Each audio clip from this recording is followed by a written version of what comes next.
నమస్కారం, నేను మీ doctor Prabhu Kumar Challagari, president Indian Medical Association, Banjara Hills, Hyderabad, anti quackery co chairman, Telangana state Indian Medical Association. Prabhu TV, Prabhu health TV, Prabhu prime political TV ప్రేక్షకులందరికీ స్వాగతం. ఈరోజు మీ అందరికీ ఒక ముఖ్యమైనటువంటి గమనికతో వచ్చాం. ఏంటి ఈ ముఖ్యమైనటువంటి గమనిక? ఇంపార్టెంట్ న్యూస్ ఏంటి అంటే బర్డ్ ఫ్లూ.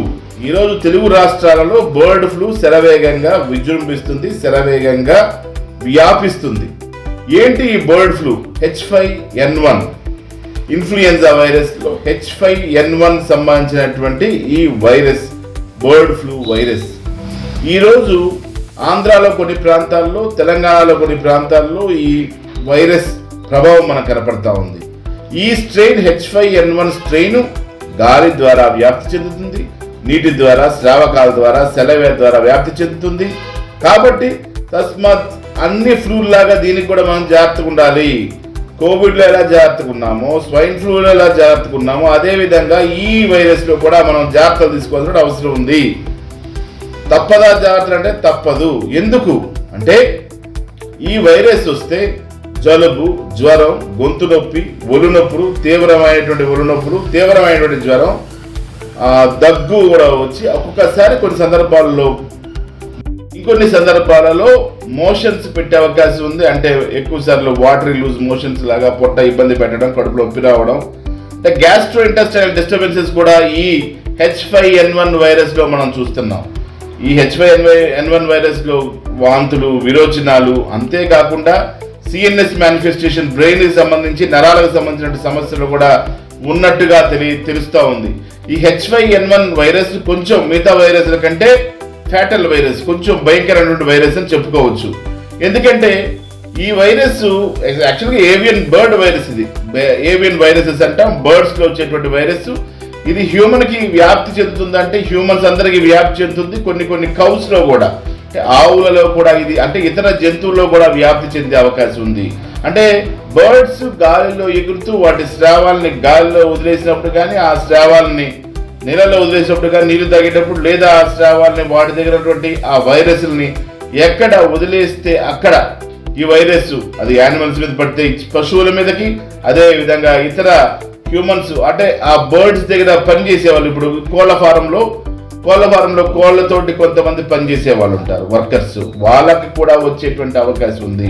అందుకనే ఆ పర్టికులర్ ప్రజల్ని వాళ్ళు గమనిస్తున్నారు. ఆ పర్టికులర్ ప్రజలు ఎవరైతే కోళ్ళ ఫారంలో పనిచేశారో ఆ కోళ్ళ ఫారంలో పనిచేసేటువంటి వాళ్ళకి వైద్యం చేస్తారు. చేసే వ్యక్తులు కూడా శాంపుల్ సేకరించి వాళ్ళపై కూడా పరిశోధనలు జరుగుతూ ఉన్నాయి, టెస్టులు జరుగుతూ ఉన్నాయి.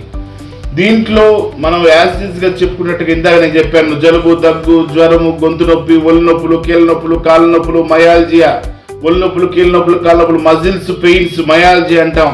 అదేవిధంగా తీవ్రమైన జ్వరము, వాంతులు, విరోచనాలు, ఒక్కొక్కసారి సిఎన్ఎస్ మేనిఫెస్టేషన్స్, అంటే బ్రెయిన్కి సంబంధించిన మేనిఫెస్టేషన్స్ కూడా వచ్చేటువంటి అవకాశం ఉంది. కాబట్టి మనము తగు జాగ్రత్తలు తీసుకోవాలి, వ్యాప్తిని అరికట్టాల్సిన అవసరం ఉంది. ఇది ఇతర వైరస్ లాగే వ్యాప్తి చెందేటువంటి, మనం చూస్తున్నటువంటి Covid virus, swine flu virus, influenza virus లాగే ఇది కూడా వ్యాప్తి చెందే అవకాశం ఉంది. వ్యాప్తిని అరికట్టాల్సిన అవసరం ఉంది. కాబట్టి 144 సెక్షన్స్ పెట్టి కొన్ని జిల్లాల్లో రెడ్ అలర్ట్ ప్రకటించారు. ఆంధ్రప్రదేశ్లో, తెలంగాణలో కూడా కొన్ని పరిస్థితులు వచ్చేటువంటి అవకాశం ఉంది. అయితే మనం ఇప్పుడు ఈ కోళ్ళ మాంసం తినకూడదు పెద్ద ప్రశ్న. కోళ్ళని ప్రేమించే కోడి ప్రేమికులందరూ కూడా ఇప్పుడు పరీక్ష ఏంటంటే, ఈ వైరస్ ఉన్న బర్డ్స్ని తింటే ఇది వచ్చే అవకాశం ఉందంటే బాగా ఉడకబెట్టి, ఆ వైరస్ చచ్చిపోయేదాకా ఉడకబెట్టి తింటే ఏమి కాదు. ఆ కోడి గుడ్లు కూడా, ఆ వైట్, ఇవన్నీ కూడా బాగా ఉడకబెట్టి తీసుకుంటే ప్రాబ్లం లేదు. హాఫ్ బాయిల్డ్ ఎగ్స్ తిన్నా, లేదు హాఫ్ బాయిల్డ్ చికెన్ తిన్నా, సరిగ్గా ఉడికిన చికెన్ తిన్నా, అయితే ఈ సగం వండినటువంటి చికెన్ తిన్నా, సగం వండిన కోడిగుడ్లు తిన్నా ఈ వైరస్ వచ్చేటువంటి అవకాశం లేకపోలేదు.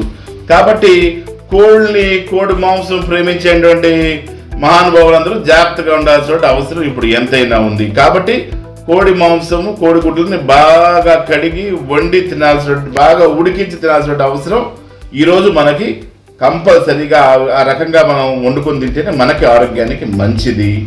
ఇది ఈ రోజు ఉన్నటువంటి మనకి ఆజ్కా తాజా ఖబర్. ఈ రోజు జరుగుతున్నటువంటి రాష్ట్రంలో వెలుగులో చూస్తున్నటువంటి ఈ బర్డ్ ఫ్లూ పక్క రాష్ట్రాల్లో కూడా ఉంది, మన రాష్ట్రమే కాదు, పక్క రాష్ట్రాలు, ఇతర రాష్ట్రాల్లో కూడా ఇది ఆల్రెడీ ప్రబలుంది.